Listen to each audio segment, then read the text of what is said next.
view as continued disrespect against the signal caller. In fact, Pro Football Focus named him to its 2021 all-underrated team, citing his high passing grade during Cleveland's playoff push last season. So, Shannon, is Baker being underrated? No, he's a middle-of-the-pack quarterback. I got him ranked somewhere between 11th and 15th. He's in the ideal situation, great offensive line, great running game, plenty of weapons around him, strong defense. But now everything is going to be contingent on how well he plays, Skip. Last year they had the third in rushing. They was 24th in passing. And you look at some of his numbers, Pro Football Focus said he had the second-best passing grade from Week 7 on. But here's some of his game. In Week 8, he was 12 of 25 for 122 yards and a loss to the Raiders. In Week 9, he was 12 of 20 for 132 yards. Wow, he really picked it up. Week 10, he was 12 of 22 for 204 yards. In Week 16, he had 25 incompletions against the Jets. In Week 17, he was 17 of 27 for 196 yards. Yep. Boy, he lightened that thing up. Like I said, if you got him in the top 10, you overrated him. If you got him 15 and below, you underrated him. He's somewhere between 11 and 15, Skip. Because I got Mahomes, Rodgers, Brady, Wilson, Josh Allen, Lamar Jackson, Kyler Murray, Big Ben, Deshaun, although he's not playing, Matthew Stafford, and Justin Herbert in front of Baker Mayfield.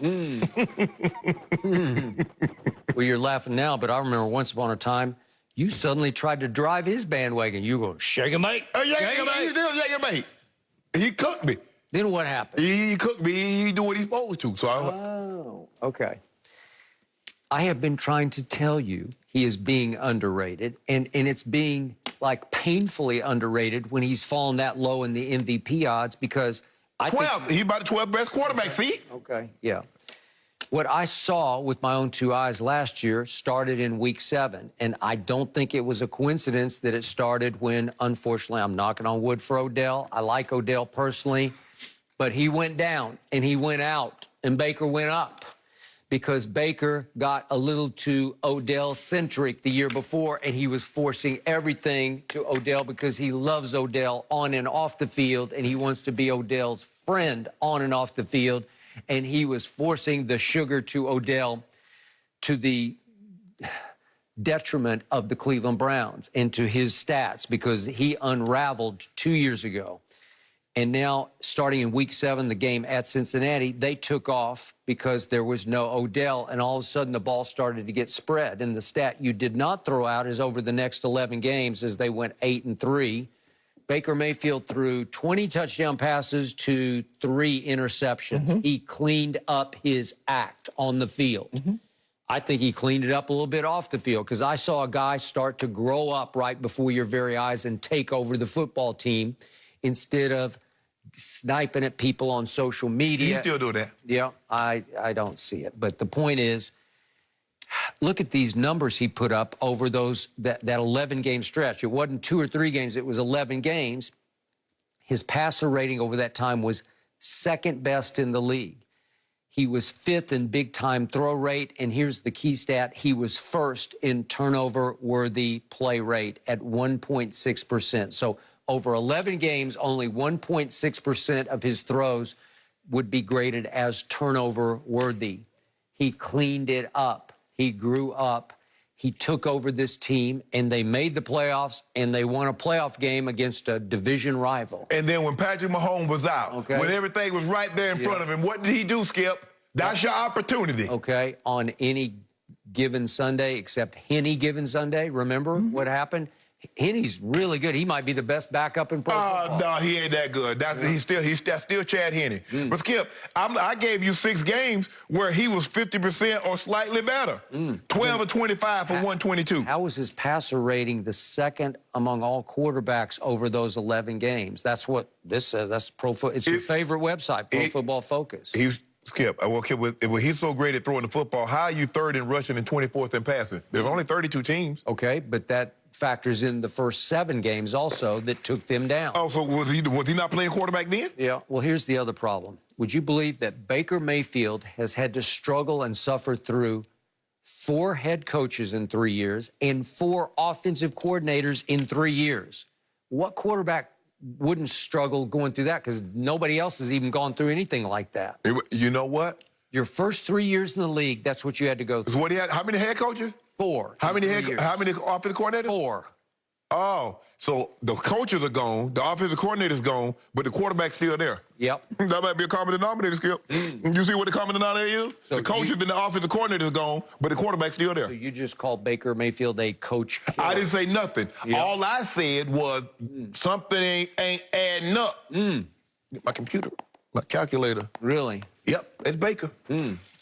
Except Kevin Stefanski turned it all around, and it worked so well in year 1 that you start to think, wow, year 2 should be much better, Yeah, right? Kevin Stefanski said, I'm going to take the ball out of Baker's hand. I'm going to run Chubb. I'm going to run Kareem Hunt. I'm going to play action pass. I'm going to roll the pocket so he doesn't have to stay in the pocket. Yep. Yeah, I saw that. But you still ain't tell me the guys I named which one Baker better than.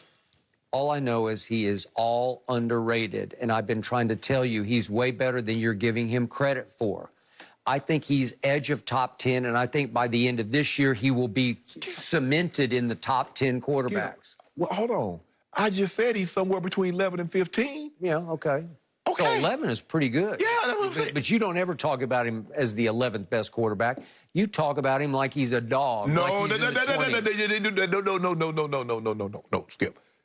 Mahomes, Rodgers, Brady, Russell Wilson, Josh Allen, Lamar Jackson, Kyler Murray, Big Ben, Deshaun, even though he's not playing. I got all that. But he's just getting his feet wet in Stefanski's offense.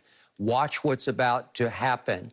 He is all underrated. I've been trying to tell you so, and you won't wake up and open your eyes and see what's happening. So what's Josh Allen doing? Is he just getting his feet wet? No, and I'm not completely sold on him either. I but you see. hold on. Wait a minute. Wait a minute here. You sold on Baker Mayfield, but you're not sold on Josh Allen. I've been sold on Baker from the start. I said he should go first in the draft, and guess what?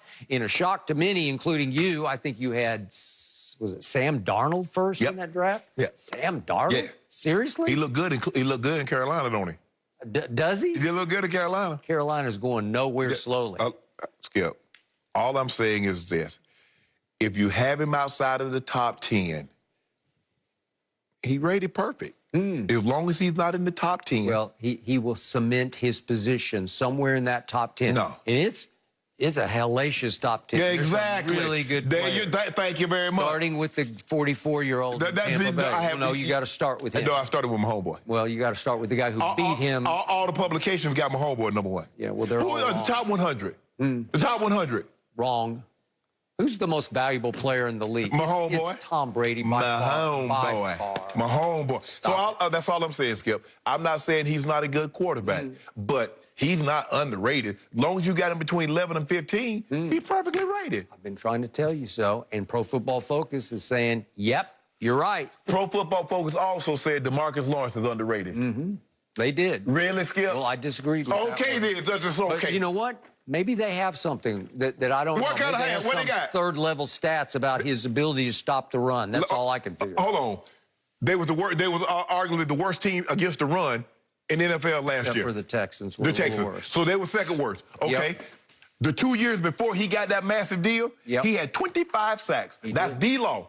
Since he got that deal, he got 11 and a half. Okay, but they conclude in Pro Football Focus capsule on why he's underrated that sacks are overrated, according to them. Well, why did they tell Jerry that? And Stephen Jones, when he was up there talking about he going to hold out and have surgery if you don't pay him his money because he got all these sacks. So if they were overrated, they weren't overrated when he got that money. Now he's not giving you the production he did when he got that money. Now they overrated. Well, maybe Jerry should spring for a subscription to Pro Football Focus so he could learn the game. I think Pro Football Focus full of caca. Really? That's me personally. Well, maybe Alden Smith was the problem on the other side. Oh, now it's Alden Smith. All right, guys, we got to move on. Now it's Alden Smith. We got our first taste of big-time college football last night, but who's primed to win it all? Skip and Shannon give their predictions next.